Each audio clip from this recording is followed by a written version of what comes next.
수천 년 전 산과 들에 피어난 각종 풀들을 직접 먹어보면서 이로운 것과 해로운 것을 가려냈던 염제 신농 씨.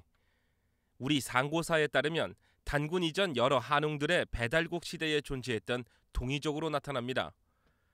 차에 대한 기원설도 대부분 염제 신농의 것으로 알려지고 있는 터라 자연스럽게 우리 선조들의 생활 속에서 차는 뗄래야 뗄 수 없는 부분입니다.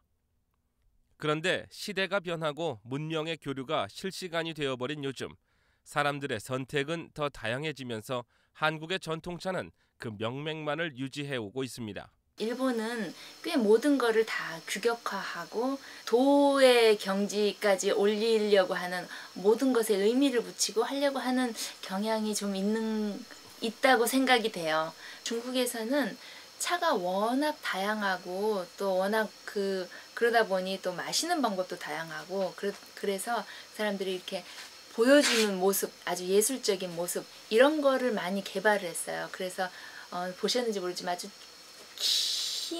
입이 긴 그 티팟을 갖고 참 멀리서 따라서 아주 조그만 잔으로 쪼르르 들어가게 하는 그런 기술들, 그런 여러 가지들을 아주 현란한 손동작이랑 보는 사람들이 재미있게 하는 그런 어떤 일종의 예술 같은 거를 발전을 시켰어요. 그래서 그런 쪽으로 많이 발전을 했고, 중국은 일반적으로 그 차의 종류 자체가 워낙 많고 또 다양해서 그 하나하나 맛을 즐기면서 느끼는 것도 꽤 큰 재미 중에 하나예요.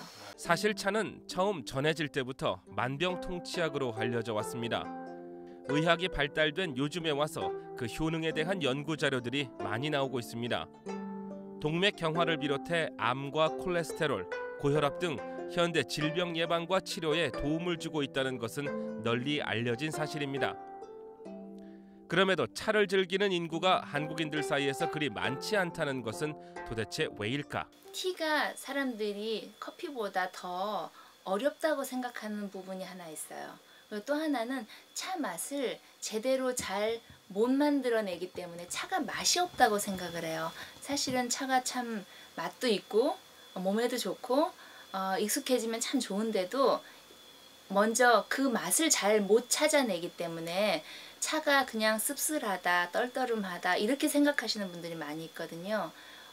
차가 씁쓸하고 떨떠름한 맛이 없는 거는 아니에요. 그렇지만 그 맛이 앞으로 나오지 않고 그 맛이 조금 뒤로 밀려나면서 사실은 정말 좋은 차를 맛있게 만들었으면 차가 감칠맛이 나고 달짝지근하고 아주 편안하고 그런 맛이 먼저 나와야 되거든요.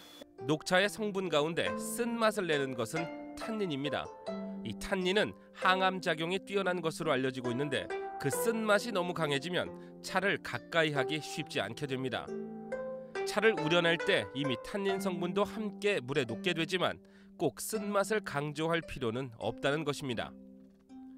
좋은 물과 좋은 차는 기본적인 요소지만 우려내는 방법이 잘못되면 오히려 차를 마시기 힘들어지는 것입니다. 그렇다면 녹차를 어떻게 우려내야 맛이 있을까? 일본처럼 엄숙한 분위기에서 비싼 닭이들로 만들어야 맛있는 것일까?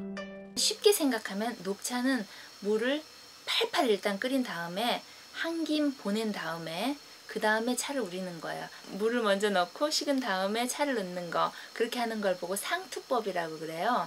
차를 위에다가 얹어 놓는 거예요. 그러면 따로 다른 그릇 이런 거 필요 없이도 자기가 마실 차의 물의 온도를 조절해서 마실 수 있거든요. 이 아무리 좋은 차라도 펄펄 끓는 물에다가 집어넣으면 차가 떫고 써요. 맛이 없어요. 결과적으로 손을 댈 수 없을 정도로 뜨겁게 우려내는 유명 커피점이나 식당 등의 차는 그 맛을 내기가 힘든 셈입니다. 집에서 흔히 사용하는 머그컵만으로도 맛있는 차를 우려내기에도 충분하며 본인의 입맛에 맞게 우려낼 수도 있습니다.